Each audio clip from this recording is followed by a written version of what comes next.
I'm Ron Clymer. I'm a realtor in Daytona Beach, Florida. And I just went to a seminar online from the National Association of Realtors about storytelling. And I thought I'd like to tell you a story if you're interested in hearing one. But this is a story about how I learned to qualify prospects. I don't think many sales trainers today are teaching their people how important it is to qualify prospects, because if you don't qualify them, you don't know if they're going to buy anything or not, and if they're not, whatever time you spend with them is up in smoke. And when I say a prospect, my definition of a prospect is somebody that needs or wants your product, they can afford it, and they're likely going to buy it from you or your competitor pretty soon. And that's my definition of a prospect. And I want to tell you how I learned about this. And it was before I sold real estate. When I was in my early 20s, I got a job selling brand new Buicks in a Buick store in Orlando, Florida. And I was tickled to death with that job. It was just a great job. Driving a brand new Buick at their expense. Didn't have any car expense. And opportunity to make pretty good money. But after I'd been there about 6 months, the general manager called me into the office and he said, "Ron, I hate to tell you this, but you've been here 6 months.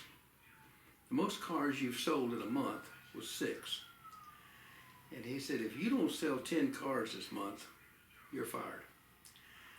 Well, it was about the 10th of the month. So I had about 20 days to sell 9 more than I'd sold already that month. And I was feeling kind of blue. But I walked over on a used car lot that afternoon, and there was a salesman there who was about the age I am now, then. His name was Henry. And Henry, he said, "Ron, I heard through the grapevine you're not going to be with us much longer." I said, "Henry, bad news travels fast." He said, "Yes, it does." And he said, "You know, Ron, I've liked you ever since you got here." I said, "Well, Henry, I like you too." And he said, "I'll tell you what I'll do. If you'll listen to me, I can show you what you're doing wrong and teach you how to sell these cars." I said, "Henry, I will hang on your every word." And he said, "Well, okay." Well, what Henry told me was when somebody comes to look at a car, just because they drive on the lot and want to go drive a new car, that doesn't mean they're a prospect. Someone that needs or wants your product, can afford it, and will likely buy it from you or your competitor pretty soon. So he said, when you talk to people, you got to find out pretty rapidly if they can make a decision and if they got the money. He said, you got to find it out pretty quick. Well, and here's how Henry would do it. I was over at a used car lot in an air-conditioned office, hot July day. Guy pulls up in a car, gets out, and he's looking at this used car over there. And used car manager says, "Henry, you gonna go talk to that guy?" He said, yeah, I'll go out there. So Henry goes out there. He stayed out there 90 seconds. He comes back inside. And he says, and then Charlie says to him, what are you doing in here? He said, "They ain't gonna buy a car. They're no good." And he said, Ron, come out there and talk to those people. Sell them a car." I said, "Okay." So I went out there and talked to them for 3.5 hours. Took them for a ride, everything. They didn't buy a car. Henry knew they weren't going to buy a car. But I didn't. But you know what? Henry showed me how to do this. Started asking people the right questions, you know. Quit telling them a bunch of stuff they don't need to hear and find out what they are ready to do.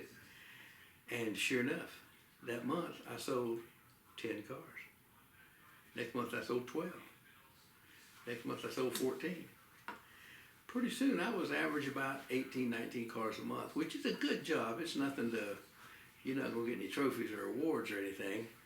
Henry sold about 25 to 30 cars every month. Been doing it for 25 years.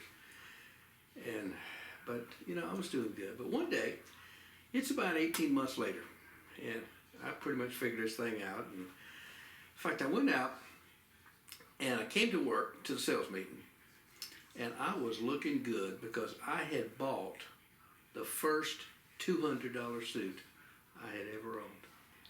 And I felt good, I looked good, and I had on my $200 suit.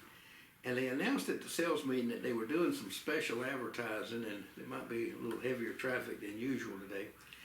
And sure enough, we broke out of the sales meeting at 9 o'clock in the morning, and this customers are standing in the showroom looking around.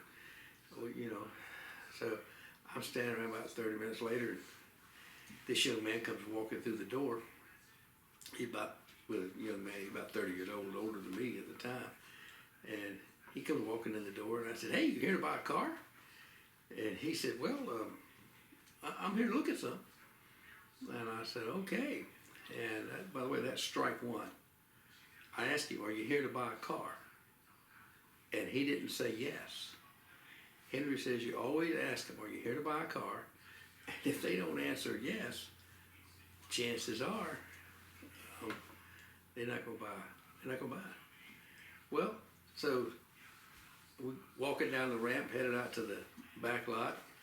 I said, "By the way, I didn't see you drive up." I said, "You got a car to trade in?" He said, "Yeah, I've got a 2-year-old Mustang I want to trade in." And I said, "What do you owe on it?" He told me what he owed on it. And I realized in my head, I didn't say anything, that it was about $500 more than it was worth. And I said, "Oh, okay, that's strike two." He doesn't have his trade-in with him, and even if he did, he owes more on it than he's worth. That's worth. So we walk out the back, and I said, "What kind of car are you looking for?" He said, "I want one of the new Buick Regals." And I said, "Okay." And so we're walking out the back, and I told you, I had my new suit I was wearing. It was about 10:30 by now, and all of a sudden it starts to do that drizzling rain that we have in Florida. That rain where it doesn't really get you wet, but it just kind of drifts down. And I looked down, I saw that rain on my new suit. And I said, "You married?" He said, "Yeah." I said, "If we found one you like, could you buy it without your wife seeing it?" He said, "Oh, no, I'd have to bring my wife in." I said, "Okay." And I said, "Okay." And I reached in my shirt pocket, and I took one of my business cards, and I handed it to him. And I said, "The Regals are right out there by the fence. And if you see one you like, I'm going to go back into the showroom, and I'll come out there in a few minutes."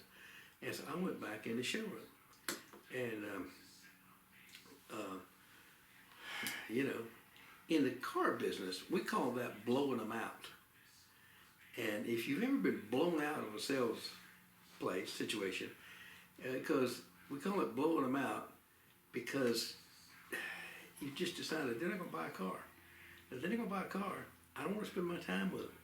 And you've got to decide. And in the real estate business, it's even more intense because you can spend a day or 2 or 3 with people that aren't going to buy a car. Now, the good news is Henry told me how to be accurate about that. And it was this. He said, "Ron, the only good thing they taught you in that sales training class they sent you to for a week, the only thing worthwhile they told you was to follow up with the prospects."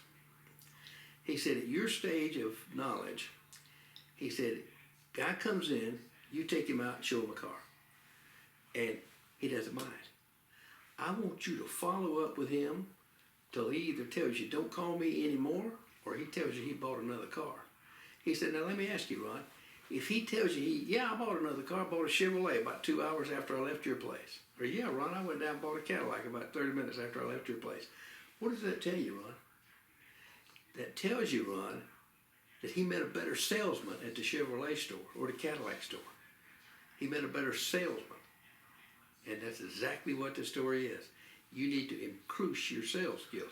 But you're never going to do it practicing on people that don't want to buy a car. You've got to practice on people that are going to buy a car. And what a lesson. And that's truth. And you got to believe that, folks. If you go out and talk to some for sale by owner, and they list with the other guy, it is your fault. I am sorry to tell you that. But you need to increase your sales skills. You need to increase your enthusiasm or your presentation or your answering objection skills. But you got to get to be a better salesman. But if they don't list with nobody, nowhere, and 5 years later they still own the house, you just wasted your time being there. But you don't know if you don't follow up with them. You don't follow up with them. Follow-up's easy in the real estate business. You can just drive by the house and see your competitor sign if they list it with somebody else. With buyers, you do have to follow up with buyers because it's critical that you know this with buyers because you can spend the rest of your life with a buyer. And I know people that have shown buyers for a house for 1 or 2 years and say, well, I finally got a commission. Friend, you didn't get a commission. There ain't no way in the world you can spend 2 years showing houses to somebody and get a commission big enough, unless it is $1 zillion or something. But anyway, so sure enough, a few months later, I'm making a nice living selling cars. Everything's good. We had, I forgot to tell you all this story. So the next morning, we come into the sales meeting again. We had a sales meeting every morning. So they came in the next morning and they said, I hate to tell you all this, but yesterday we had a mystery shopper crew, detective agency. They sent out these mystery shoppers to talk with y'all and see how you're doing, and we're going to schedule some appointments for some of y'all to come in, and we might give you some tips on things you can do better. But I got 2 of you need to come into my office immediately after this meeting. Ron and Henry. Well, it turned out Henry blew his guy out in about 90 seconds. But I went in to talk to the general manager, and he told me, he said, Ron, he said, this guy told me that you weren't even with him but about 3 or 4 minutes. And I said, that's true. And he said, he also told me that you just sent him out on the lot and told him to go look at the Regals. I said, well, that's true too. He said, why? I said, he wasn't here to buy a car. He said, you don't know that. I said, I do know it. You just told me. He said, well, you didn't know that yesterday. I said, well, yes, I did.